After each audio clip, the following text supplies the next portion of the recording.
Welcome to Hairy Steve's workshop. Hello there, welcome back to the workshop. It's January 2025 and it's bloody freezing in here. Watch this. Anyway, I've decided that I need to get on with something on the ET35 because I haven't done any work on it for months. So I'm going to attempt to tackle this big oily thing here, which is the pump, valve block, pressure regulator, oil cooler, etc. out of the ET35. Now this comes pre-assembled, but I have a bit of a history with pre-assembled hydraulic things from Lesu. The A60 which I built, that had a bit of a leak on it, which was just one of the joints on the bottom of the oil tank was like literally a quarter of a turn loose. I took it out and it was fine, but it was more the fact that it was all of the effort to get it back out of the model after I'd already built it and installed it and run it and started getting oil coming out of everywhere. So I thought, I don't want to risk that with this thing because this is a lot more complicated. So I'm going to take this to pieces and I'm going to thread lock it all with hydraulic thread lock to make sure that it's all sealed up and doesn't leak. Also, while it's out of the model, what I'm planning to do is fit it into the chassis of the model and then mock up the bodywork around it so that I can see which parts of this need painting, because I know that parts of this are actually visible through the top of the bodywork. This big brass dome bit here definitely is. Part of the oil tank I think all of this across the back here and this assembly here is basically hidden from view. This part has a load of fittings coming off it which go to the boom, so that might need painting as well, but I'll just need to have a look at it and figure out exactly what needs painting and what doesn't, because I don't really want to go painting the whole thing just in case I need to take it to pieces later on and all the paint will flake off and might end up inside the oil tank or something, and then we've got a whole load of problems.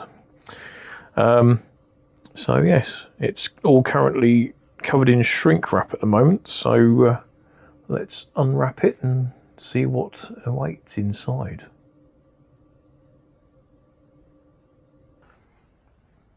Okay, let's have a look.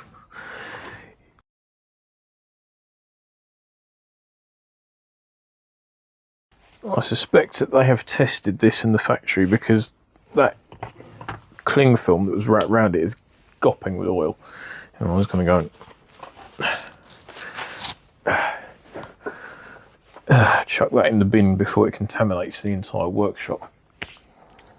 Anyway, so here we have the hydraulic power pack out of the ET35, and it's quite a complicated lump. It's got 7 valve control servos, 6 of which are already plumbed into this manifold block here, and the 7th one goes down to the chassis and controls the bulldozer blade. And each one of those is controlled by one of these little 9-gram servos. So that's going to be fun, plugging that lot in and working out what does what. On this side we have a sucking great motor with its cooling fan there, which hopefully it actually won't get that hot. And then here is the pressure regulator and the pressure gauge. They go under there. That one goes to that end of the block. That's the return, which goes to there, which goes up to here, which is the oil cooler.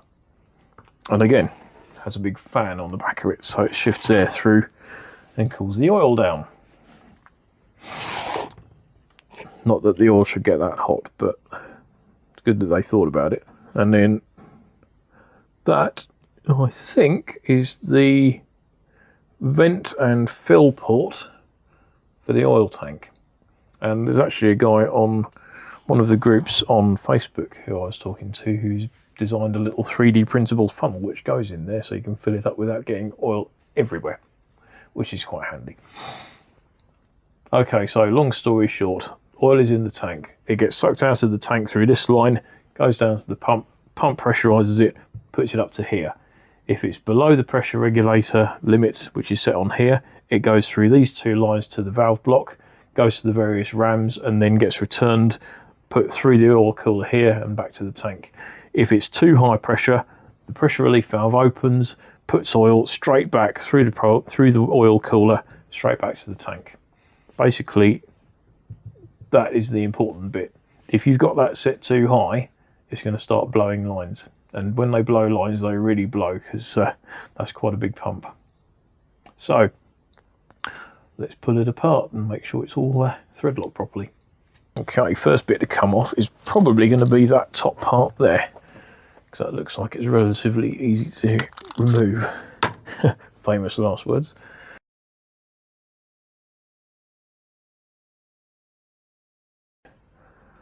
So that's that part.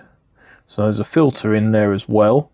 So that's the return there, and that's the pickup there. So it picks up through a filter into the oil circuit, so that's good. So it's filtering before it goes through all the valve blocks and everything rather than afterwards. And I need to make sure I don't lose all these little gaskets. So that bit was actually fairly well done up. There was only one which was slightly loose, but I probably would have got away with it, because I think it was on the low pressure return side anyway, so it doesn't really make a difference. But I'd rather get it all sealed up. Better safe than sorry with hydraulics. So just in case anyone's wondering why that hole is there and doesn't seem to go anywhere, that's basically a vent. Because this is a system where the hydraulic rams are going up and down, the oil contained within a ram, if the ram is extended all the way, it holds more oil than if it's closed in all the way, because of the volume of the piston rod inside the ram as well. So the oil level in this tank is going to be going up and down depending what position all the rams are.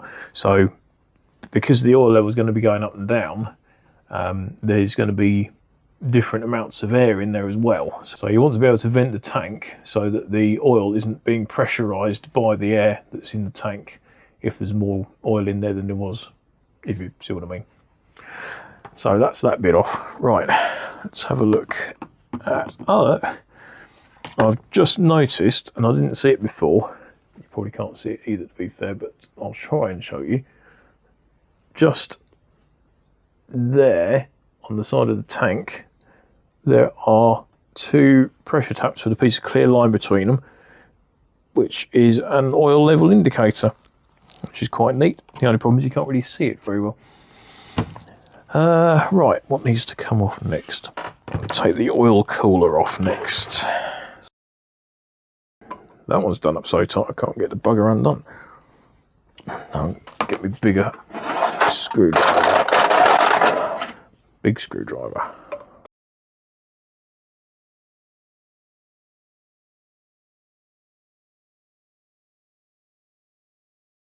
So this should now be loose enough to come out. There we go. So that's the oil cooler and its fan.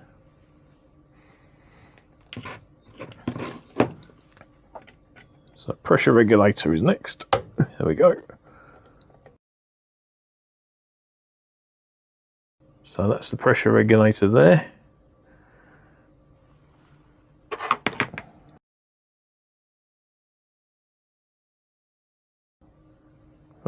That's the main manifold block off the pump. With two lines, I'm not quite sure why it's got two lines, but must be a reason for it, and it's peeing all over. So that's the cooling fan for the pump motor. There's a bracket in the way. And the tank is bolted in place with all of the bolts, so better do a few of them. And suddenly I can see what I'm doing. So that's the tank, and now that can come out.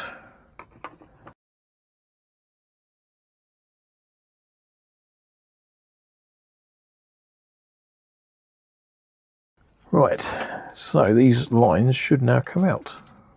One. Two. There we go.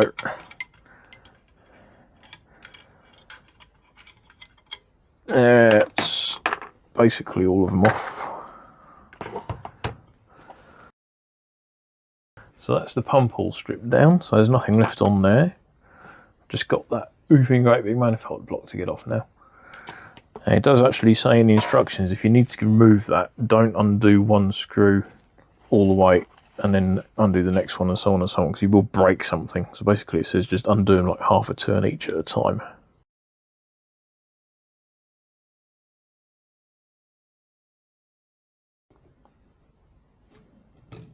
There we are. That was relatively straightforward. Where my thread sealant. Do I use 542 or 545? That's the purple stuff. That's the brown stuff. I think I used the brown stuff before. I need something to put this thread lock in. I know. Alright. I shall use this paint palette. Cocktail sticks. Where are my cocktail sticks? Don't tell them I've taken them upstairs. Oh, no, that's not them.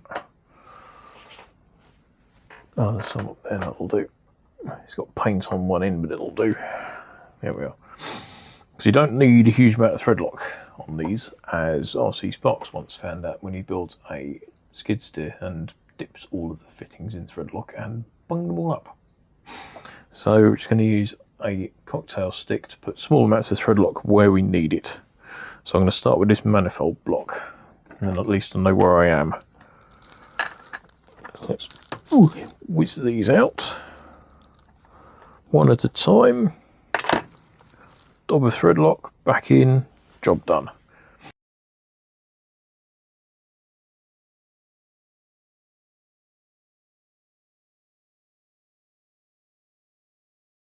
Okay, that's those ones done.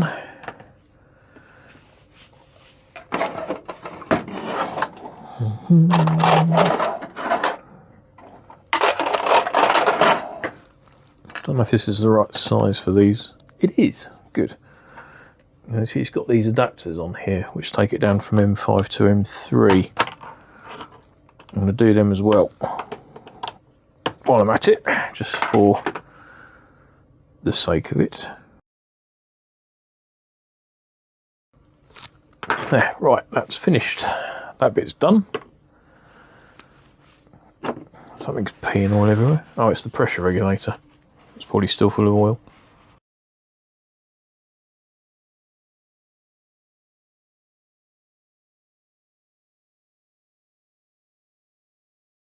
Right, so this goes back on here.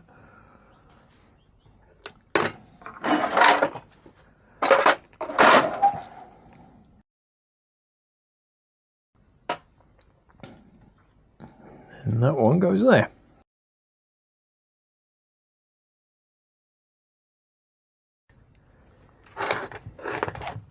Right, so that goes there. So I need a bit of thread lock on those two, and then I can put that back on.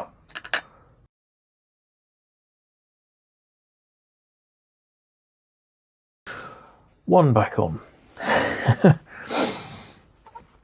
Okay, pressure regulator next.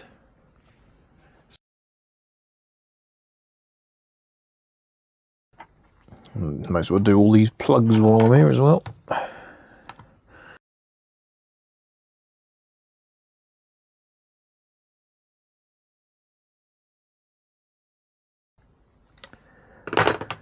Okay, and last one on this one is this little bugger.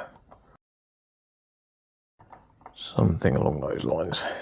I'll tighten it up in a minute once I've got it fixed back on. So this. Oop, and I'm going to throw it on the floor. Well, no, actually I'm not going to throw it on the floor. There we are. Fan, because this was attached to the same bracket that the fan was, so at least get it on, and then I can aim this pipe in the right direction, which is basically where it is now, which is good.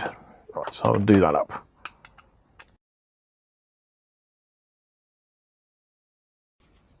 That's looking a little bit weak, sort of hovering there like that, so I'm going to put this back on.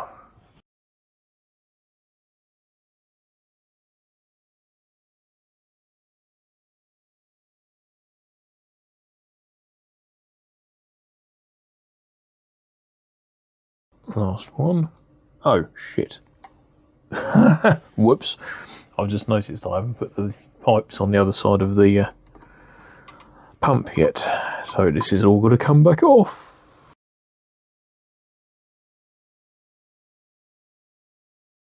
So that needs to go back on next. There we are. So now that other one can go back in, and I'm going to back these off slightly because this is a bit of an odd angle. Back to where I was a couple of minutes ago.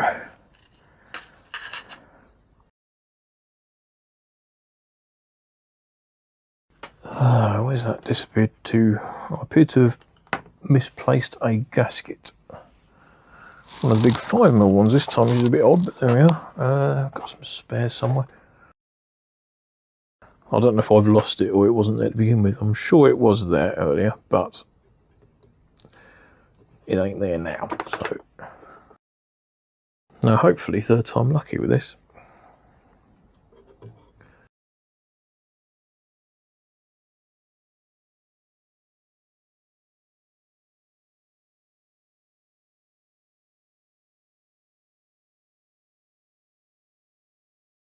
Really need a better screwdriver than this. Sometimes it jumps out of the slot, which is not good. Right, okay, those two lines there are next.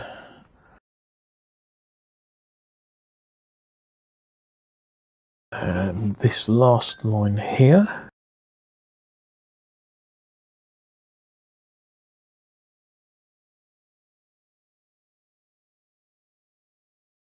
Good. There, that's most of it back together.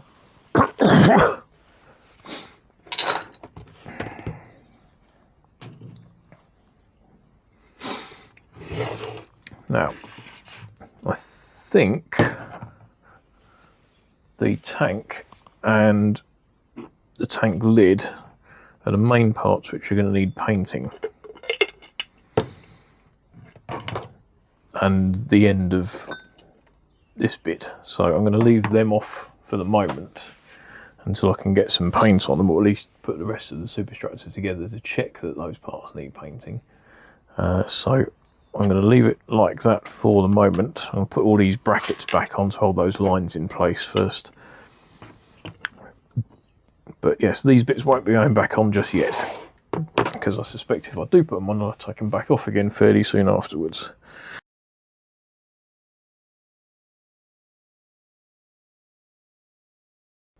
There we go, that'll do.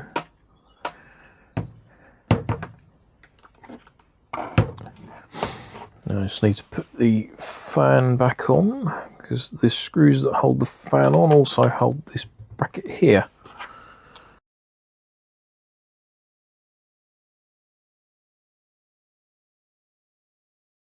Okay, so those bolts left there are for the fuel, for the oil tank. And that's pretty much that.